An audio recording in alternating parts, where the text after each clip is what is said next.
Ferrol, Espagne. C'est dans cette ville portuaire que Francisco Franco Bahamontes naît le 4 décembre 1892. Le petit Francisco est très attaché à sa mère, une femme rigide qui élève seule ses 4 enfants avec un profond sens du devoir et de la religion. Son père, en revanche, il le déteste. C'est un haut gradé dans la marine nationale, mais c'est aussi un coureur de jupons, infidèle et alcoolique.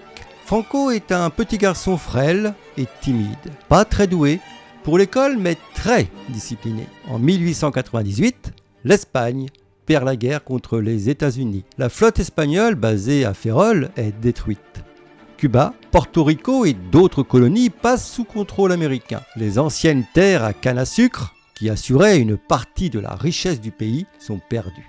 Franco voit revenir au port une flotte en lambeaux, avec ses morts, ses blessés et ses mutilés. La marine n'a plus besoin de son père, il perd son poste et devient fonctionnaire. Un triste souvenir pour le petit Francisco qui le hantera toute sa vie. En août 1907, à 14 ans, Franco entre à l'académie d'infanterie de Tolède. Toujours chétif, il subit le harcèlement de ses camarades plus âgés, une expérience qui le rend terriblement revanchard. En 1910, il termine 251e sur 312 de sa promotion. C'est insuffisant pour réaliser son rêve de rejoindre la marine nationale. Il est alors affecté à l'infanterie avec le grade de sous-lieutenant. 3 ans plus tard, il rejoint les forces régulières indigènes basées au Maroc. Malgré son petit gabarit, il se distingue rapidement par son ardeur au combat. Toujours en première ligne, il force l'admiration de ses hommes par son courage. En juin 1916, lors de la bataille de Bioutz, une balle le fauche. Elle traverse son abdomen, frôle son foie et provoque une grave hémorragie interne. Évacué à l'hôpital, il est miraculeusement sauvé. 3 jours plus tard,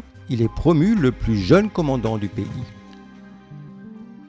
Au début des années 20, l'Espagne traverse une grave crise économique. Une grande partie de la population vit à la campagne dans des conditions misérables. Depuis la perte de ses colonies, le pays a du mal à retrouver une croissance digne des grandes puissances européennes. Alors que d'autres pays européens comme la France, l'Angleterre ou l'Allemagne connaissent de leur côté une forte mutation industrielle. Le roi Alphonse XIII n'est pas à la hauteur de la situation. La corruption, les grèves et les révoltes se multiplient dans tout le pays. En Catalogne et au Pays Basque, les appels à l'indépendance se font de plus en plus pressants. Francisco Franco revient en Espagne au début de l'année 1923 dans un climat social très tendu. Le 13 septembre 1923, le général Miguel Primo de Rivera proclame l'état de guerre à Barcelone pour rétablir l'ordre, museler les mouvements ouvriers et freiner la montée du nationalisme catalan. L'armée prend aussitôt le contrôle des points stratégiques de Barcelone et des principales villes catalanes. 2 jours plus tard, une dictature militaire s'installe à Madrid avec l'aval du roi Alphonse XIII. Le nouveau pouvoir met en place une organisation coopérative nationale pour encadrer syndicats et patronats avec pour objectif d'éviter les conflits sociaux. Dorénavant, toutes les négociations entre ouvriers et employeurs se déroulent sous le regard attentif et très strict de l'État. En 1926, à seulement 33 ans, Franco devient le plus jeune général d'Europe. 2 ans plus tard, il prend la direction de la nouvelle Académie militaire de Saragosse, chargée de former les futurs officiers. Le 28 janvier 1930, Primo de Rivera, affaibli par la crise économique mondiale, démissionne. 2 généraux lui succèdent, mais rien n'y fait. La situation en Europe reste critique. En 1931, les élections municipales se transforment en véritable plébiscite contre la monarchie. La majorité des Espagnols ne veut plus de roi. Lâché par les élites comme par l'armée, Alphonse XIII quitte précipitamment le pays le 14 avril sans abdiquer. Le jour même, la Seconde République est proclamée dans un immense élan populaire de gauche. Une nouvelle ère s'ouvre avec l'adoption le 9 décembre d'une constitution progressiste. Pour la première fois, les femmes obtiennent le droit de vote. Le divorce est autorisé, le travail des enfants interdit et un salaire minimum est instauré. Une réforme militaire réduit les effectifs de l'armée pour limiter son influence politique. Parallèlement, une réforme agraire redistribue les terres des grands propriétaires aux paysans. L'Église, jusqu'à la religion d'État, est désormais séparée de la vie politique. Mais cette jeune république ne fait pas l'unanimité. Elle déplaît à beaucoup de monde, à droite, bien sûr, mais aussi à gauche. Et cette gauche, pourtant majoritaire, se fracture. D'un côté, les socialistes favorables à des changements progressifs, de l'autre, les communistes et les anarchistes qui jugent que les réformes ne vont pas assez loin. À l'image de la Russie de Lénine et Staline, ils appellent à une véritable révolution et commencent à manifester dans les rues avec violence. Peu à peu, l'Espagne glisse vers l'anarchie. De leur côté, la droite conservatrice, soutenue par l'armée, le clergé et les grandes élites économiques, considère les bolcheviks comme une menace directe pour la République. Le 10 août 1932, les militaires réagissent avec un premier coup d'État dirigé par le général José Sanjurjo. Mal préparé et peu soutenu, le putsch échoue. En 1933, en à peine un an, la scène politique espagnole se transforme. Deux nouveaux partis apparaissent et viennent bousculer l'équilibre démocratique. La Confédération des droites autonomes, la CEDA, et la Phalange espagnole, un mouvement nationaliste radical. En novembre 1933, aux élections, le Parti républicain radical et la CEDA arrivent en tête. La gauche crie au scandale. Pour elle, la CEDA s'allie à des mouvements radicaux qui menacent la démocratie. Entre 1933 et 1934, plus de 1700 grèves mobilisent environ 1,5 million de travailleurs dans les grandes villes comme Barcelone, Madrid, Valence, Séville et Cordoue. En octobre 1934, un appel insurrectionnel est lancé dans les Asturies. Les mineurs se soulèvent et proclament une république socialiste. La République de droite veut en finir avec ce déni de démocratie et envoie un général pour établir l'ordre. Ce général, c'est Francisco Franco. Convaincu que la révolte est menée par les bolcheviks, il l'écrase dans le sang. À l'arrivée, le bilan est un véritable carnage. Les estimations parlent de 2000 à 5000 morts, 3000 à 7000 blessés et entre 15 000 et 30 000 arrestations. Dans les rangs communistes, les querelles idéologiques n'en finissent pas. Elles éclatent au grand jour le 29 septembre 1935 avec la création du POUM, le Parti ouvrier d'unification marxiste qui réunit deux courants, la gauche communiste d'Espagne, proche des trotskistes, et le bloc ouvrier et paysan anti-stalinien. L'Espagne sombre encore davantage dans la violence politique. Le gouvernement de droite, dépassé par l'anarchie sociale, convoque des élections anticipées qu'il perd. C'est le Front populaire de gauche qui remporte les élections. Manuel Azaña de l'Action républicaine est élu président de la République le 10 mai 1936 par le Cortes, le Parlement espagnol. Une fois au pouvoir, le gouvernement, pour se protéger et éviter un nouveau coup d'éclat, change la direction de la garde civile. Dans la foulée, la chaîne de commandement de l'armée est affaiblie. Plusieurs généraux sont mutés ou écartés. Franco fait partie du lot. On l'envoie en exil aux Canaries. Le nouveau pouvoir en profite aussi pour réorganiser les garnisons et tenter de dissoudre des mouvements d'opposition comme la Phalange. Le changement de régime politique n'arrange pas la situation, bien au contraire, il irrite l'armée. Le climat démocratique, quant à lui, reste explosif. Cette fois, c'est la droite qui reproche au gouvernement du Front populaire de mettre la démocratie en danger en les accusant d'être infiltrés par des bolcheviks et des anarchistes. En avril, la droite organise un rassemblement qui dégénère. José del Castillo, officier socialiste de la garde d'assaut, tire et tue un manifestant d'extrême droite. C'est dans ce climat d'insurrection que le général Emilio Mola prépare un coup d'État avec d'autres officiers, les élites conservatrices et l'Église. Franco reste en retrait. Méfiant, il doute de la réussite d'un tel projet. Le 12 juillet 1936, José del Castillo est assassiné par vengeance par des tueurs d'extrême droite. Le lendemain, la gauche répond par l'assassinat du leader monarchiste Calvo Sotelo par des policiers socialistes. Pour Franco, la ligne rouge est franchie. Désormais, il n'hésite plus et décide de rejoindre les conjurés. À partir de là, plus rien ne peut arrêter le cours tragique de l'histoire espagnole. Le soir du 17 juillet 1936, le soulèvement nationaliste éclate à Melilla, au Maroc espagnol. Le lendemain, il s'étend à toute la péninsule. Depuis Pamplune, le général Emilio Mola coordonne le mouvement. Aux Canaries, Franco quitte Tenerife pour rejoindre Tétouan, la capitale du protectorat espagnol. Là-bas, 30 000 hommes sont prêts à le suivre. Mais la marine espagnole, restée fidèle au gouvernement, bloque le détroit de Gibraltar. Franco se retrouve coincé avec ses 30 000 soldats incapables de rejoindre l'Espagne. Il demande alors de l'aide à l'Allemagne et à l'Italie. Hitler lui envoie des avions de transport pour rapatrier ses troupes et Mussolini lui fournit des armes et du matériel. En quelques heures, le pays se retrouve déchiré en deux. D'un côté, les forces conservatrices, militaires, monarchistes et catholiques. De l'autre, les courants progressistes modérés et révolutionnaires. Rapidement, dans les zones fidèles au Front populaire, une vague de violence anticléricale éclate.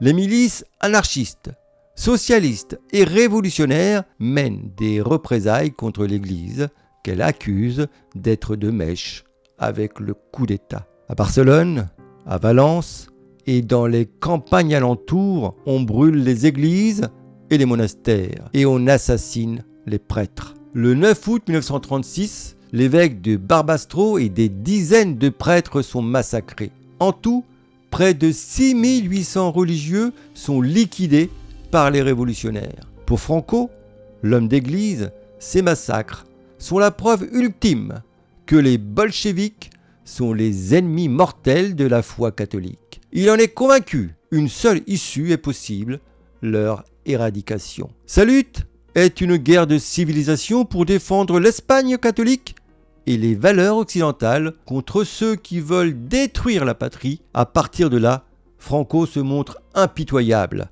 envers tous ceux qui soutiennent les idées progressistes. Le 14 août, il envoie les forces nationalistes du colonel Juan Ayagel à Badajoz, dans l'ouest du pays, pour rejoindre les troupes du général Mola au nord. À l'entrée de la ville, ces soldats tuent des centaines de miliciens de gauche qui la défendent. Environ 2000 prisonniers sont ensuite rassemblés dans les arènes et exécutés à la mitrailleuse par groupes de 20. À Tolède, c'est l'anarchie depuis l'insurrection de juillet. Des combats éclatent partout dans les rues de la ville. Le gouvernement demande au colonel José Moscardo, qui dirige l'académie militaire, de lui fournir des fusils et des munitions. Mais il refuse. Le 22 juillet, il se replie dans la forteresse de l'Alcazar avec environ 1000 nationalistes. À l'extérieur, les milices de gauche, syndicalistes et ouvriers en tête, tentent alors de récupérer les armes. Malgré la destruction presque totale de la forteresse par des bombardements, les défenseurs tiennent bon pendant plus de 2 mois. Mi-septembre, Franco, qui devait initialement marcher sur Madrid, change ses plans et envoie ses troupes vers Tolède. Le 27 septembre, les forces africaines du général Varela arrivent aux portes de la ville et libèrent l'Alcazar en quelques heures. Grâce à cette victoire, Franco gagne des points. Quelques jours plus tard, le 1er octobre, les généraux le nomment généralissime de la junte militaire et chef du mouvement nationaliste. Pour assurer ceux qui se méfient de lui, un décret prévoit qu'il doit rendre le pouvoir après la guerre civile. Mais la phrase qui le précise est effacée avant la publication officielle du décret. Désormais, on l'appelle le caudillo. Le 9 septembre s'ouvre à Londres le comité de non-intervention censé établir un pacte pour empêcher toute intervention étrangère dans la guerre civile espagnole. 27 pays y participent, dont la France, la Grande-Bretagne, l'Allemagne, l'Italie et l'URSS. L'objectif est d'interdire l'envoi d'armes aux deux camps pour éviter que la guerre ne sorte des frontières espagnoles. Mais l'accord est un fiasco.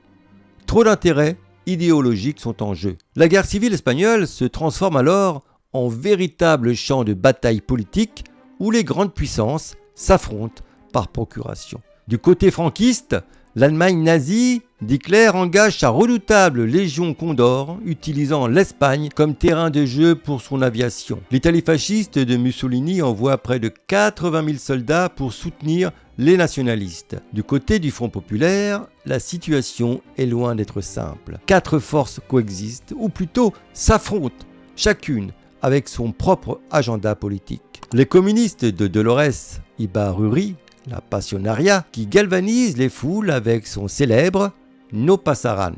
Ils sont aidés par Staline, reçoivent des armes, des conseillers militaires et une aide logistique massive venue de Moscou. Les socialistes, eux-mêmes déchirés entre 2 lignes incompatibles, d'un côté les modérés, de l'autre les radicaux. Le POUM, le Parti ouvrier d'unification marxiste, qui attire des volontaires antifascistes venus du monde entier pour former les brigades internationales. Les anarchistes de la Confédération nationale du travail, très puissants en Catalogne et en Aragon. Face au désastre du pacte de non-belligérance, Paris et Londres choisissent finalement de rester à l'écart du conflit. La guerre civile espagnole devient une véritable guerre d'influence où se dessinent déjà les blocs qui s'affronteront lors de la Seconde Guerre mondiale. En octobre, le gouvernement républicain crée l'armée populaire. Peu à peu, elle remplace les milices autonomes par des brigades mixtes pour former une force militaire disciplinée et coordonnée, capable de tenir tête à l'armée nationaliste. En marchant vers Madrid, l'armée de Franco ne fait pas de quartier. Elle élimine sans pitié la résistance, laissant derrière elle des milliers de morts civiles, comme le poète Federico García Lorca. À la fin de 1936, Franco et ses forces s'enlisent autour de Madrid et de Barcelone. À Madrid, les défenseurs de la République, soutenus par les communistes de Moscou et les brigades internationales, se battent comme des lions. Mais à l'intérieur du Front populaire, le ver est dans le fruit. La division et les rivalités menacent de tout faire éclater. En mai 1937, à Barcelone, la police, dirigée par les staliniens, attaque les militants du POUM, accusés de trahison.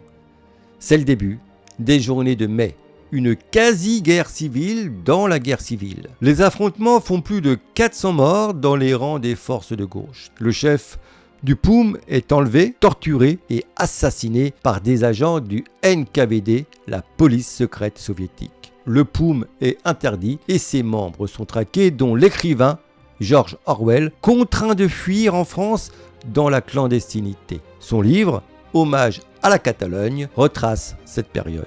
Le 26 avril 1937, un tapis de bombes détruit presque toute la ville basque de Guernica. Les bombes de l'aviation allemande et italienne font environ 1500 morts et des centaines de blessés. Ce massacre gratuit de la population civile choque évidemment l'opinion publique internationale. Le peintre Pablo Picasso immortalise la scène dans son célèbre tableau Guernica. Le 15 décembre 1937, par un froid polaire, l'armée gouvernementale lance une attaque surprise contre la ville de Teruel, tenue par les nationalistes. Près de 80 000 soldats, appuyés par des blindés et l'aviation, sont mobilisés pour encercler la ville. Les combats sont acharnés, parfois rue par rue, et en janvier 1938, l'armée républicaine réussit à reprendre la ville.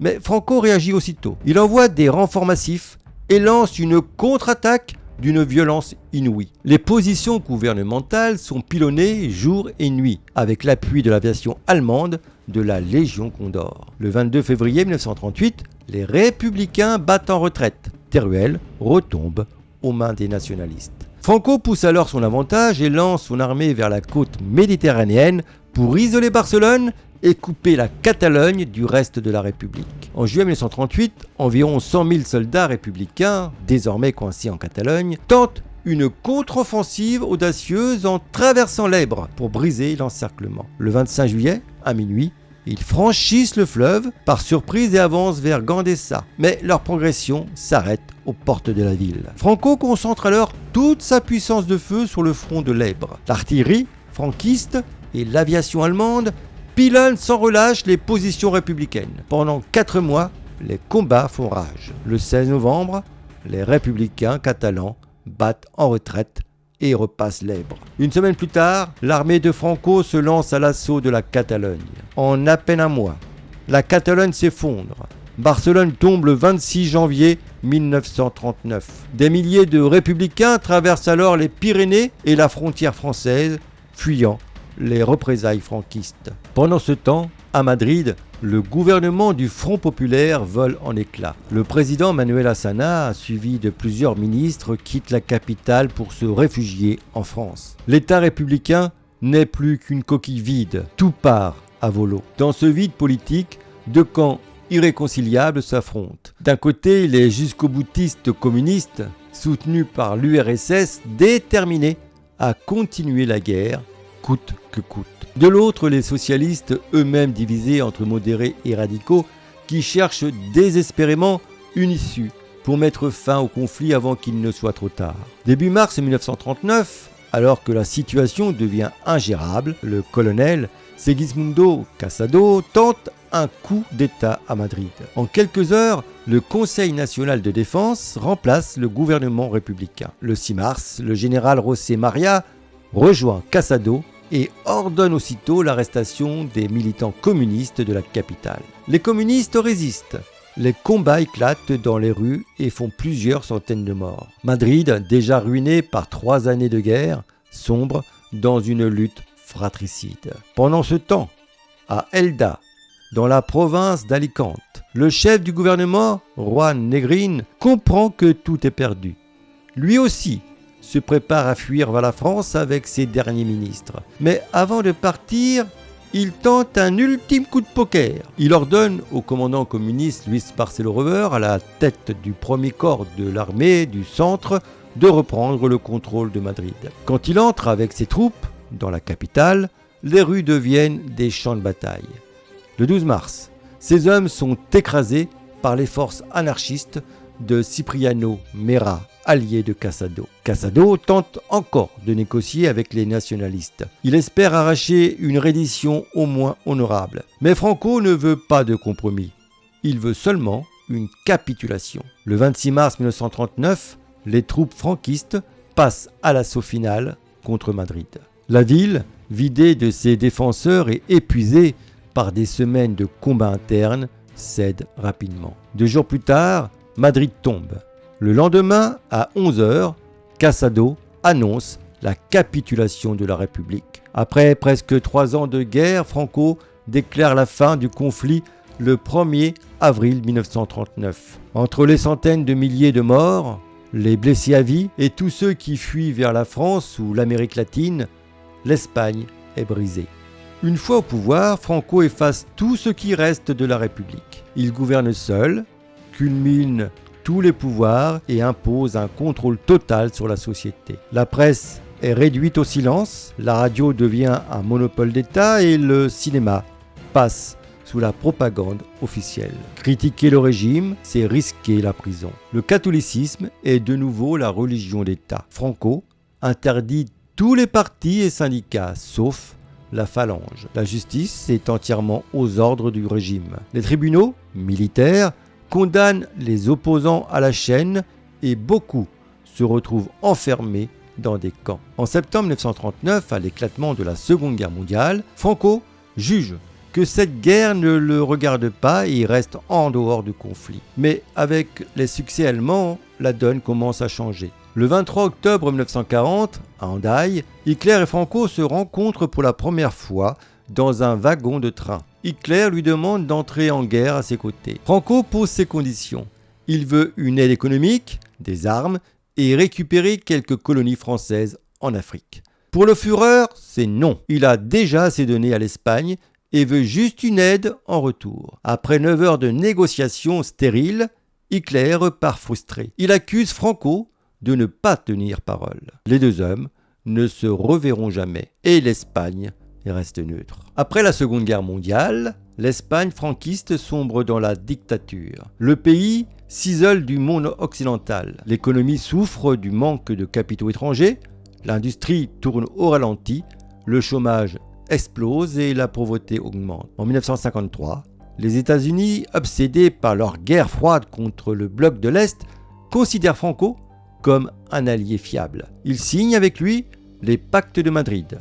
Des bases militaires américaines s'installent sur le sol espagnol en échange d'une aide militaire et économique massive. Mais si l'Espagne réussit son rapprochement avec Washington, elle reste politiquement et économiquement marginalisée en Europe. Le chômage et la pauvreté poussent des dizaines de milliers d'Espagnols à partir en France pour travailler comme maçons ou femmes de ménage. Franco tente d'adhérer à la communauté européenne en 1962, mais les pays européens refusent net.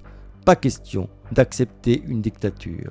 En 1967, Franco vieillissant nomme Luis Carrero Blanco, son fidèle bras droit, chef du gouvernement. 2 ans plus tard, Franco désigne Juan Carlos, âgé de 31 ans, comme son successeur au titre de prince d'Espagne. Le 22 juillet, devant les Cortes réunis en session solennelle, le jeune prince prête serment et jure fidélité au franquisme. En 1975, à 83 ans, Franco, affaibli par la maladie, subit plusieurs crises cardiaques. Maintenu en vie artificiellement, il meurt le 20 novembre. 2 jours plus tard, Juan Carlos est proclamé roi et chef de l'État, mettant fin au régime franquiste. Voilà, c'est fini pour aujourd'hui. N'hésitez pas à réagir, les commentaires sont là pour ça. Quant à moi, je vous remercie pour votre fidélité et je vous dis à très vite.